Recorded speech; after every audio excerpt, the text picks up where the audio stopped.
How do you feel so far? Are you starting to get the hang of it? For those of you who already have some experience with prompting, I'm sure this structure has helped sharpen your skills even further. I have two more tips to share, and once you've mastered these, you'll be well on your way to becoming a prompt ninja. We all have different styles in our writing. For example, when texting or emailing friends, we tend to use a more casual tone.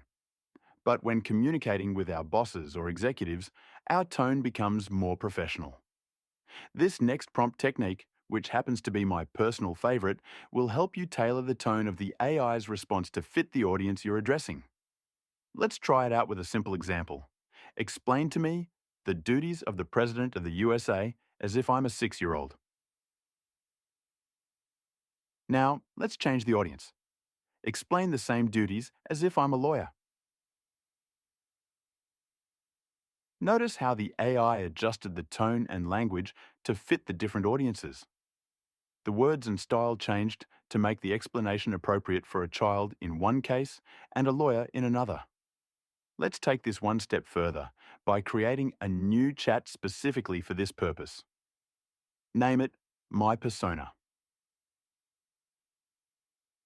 Let's use this persona to write a complex email. Now, let's use this persona to write an email to recommend that the all data scientists should be consolidated and build a COE where they work on various projects. This way, the best practices will be shared easily and capabilities can be reusable to speed development of AI projects. You can use this template to create your own persona. Now you see why I like this persona prompt.